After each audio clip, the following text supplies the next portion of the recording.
natin mag-restore ng New Balance 530 aka Summer Waves. Sa totoo lang, sapatos to ng kuya ko eh. Kaso ako yung gamit ng gamit, kaya nakikita nyo, baklas-baklas na sa midsole. Kasi tawag natin paint chip. So uppers naman, nakikita nyo na sobrang dumi niya na. Kaya it's my job to make it clean. So try natin, linisan to, tapos i-repaint sa may midsole. Ayan, panoorin nyo to.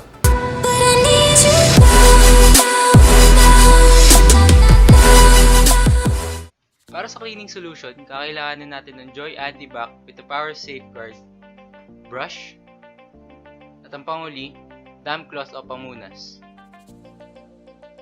Bago natin linisan yung sapatos, tagalin muna natin yung sintas.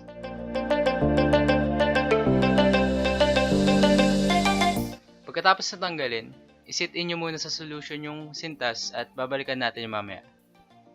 Tanggalin mo naman yung insole at ibabad rin ito sa solution. Babalikan natin yung dalawa mamaya. At ngayon, sa matrabahong part, linisin na.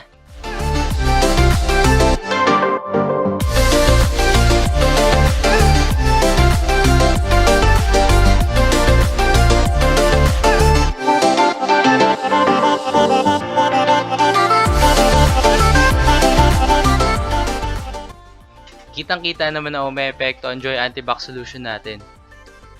Pagkatapos sa uppers, diretso na kayo sa midsole.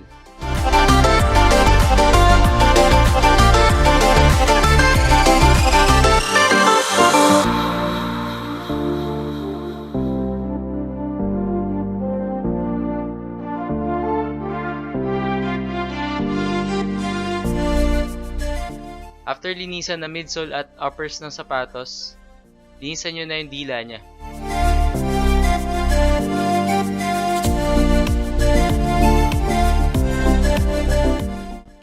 Pagkatapos ng brushing, banlawan nyo na to para makita yung result.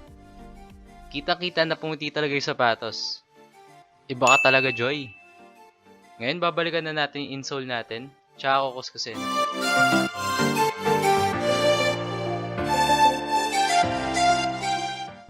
At ngayon, balikan na natin yung sintas, at tsaka kuskusin.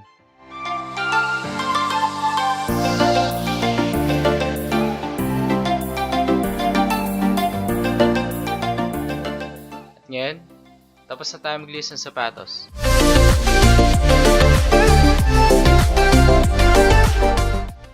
Iwan mo na to para mag-air dry.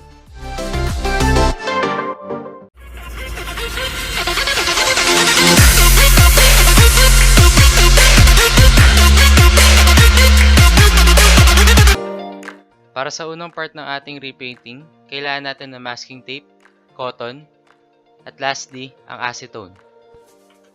So una, kailangan nyo lagyan ng masking tape ang uppers, ganoon rin sa kabila.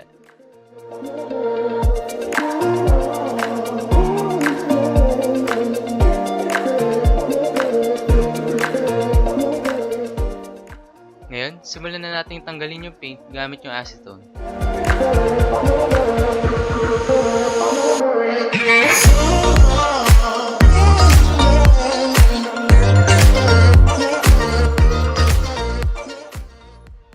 Para mapabilis ang proseso, gumamit kayo ng hair blower.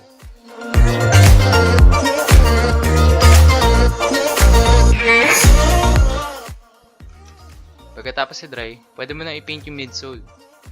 Yung gamit naming paint is leather paint na nabili lang namin sa Shopee. Nasa description yung link. Medyo matrabaho siya kasi hindi masyado makapal yung paint sa kada stroke. Para mapabilis, pwede ka gumamit ng hair blower. Cycle lang ng pag-paint at pag-hair blower.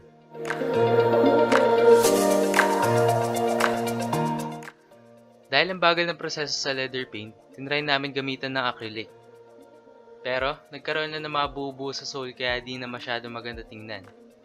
Suggest namin na ituloy lang yung cycle ng leather paint hanggang sa makover na yung white parts ng midsole.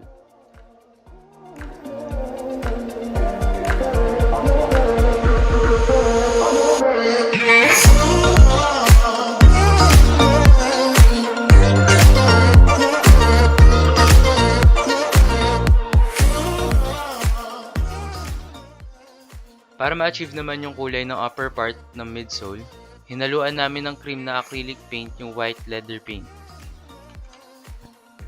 Repeat lang yung process na ginawa kanina.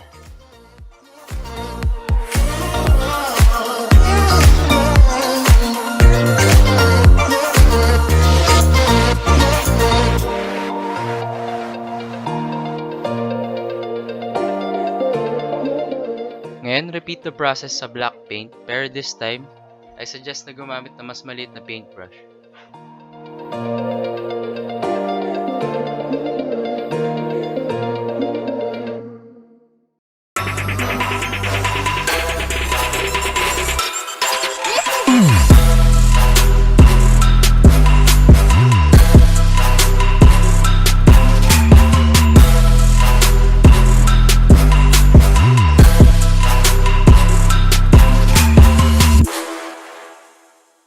So ayun, may kita natin na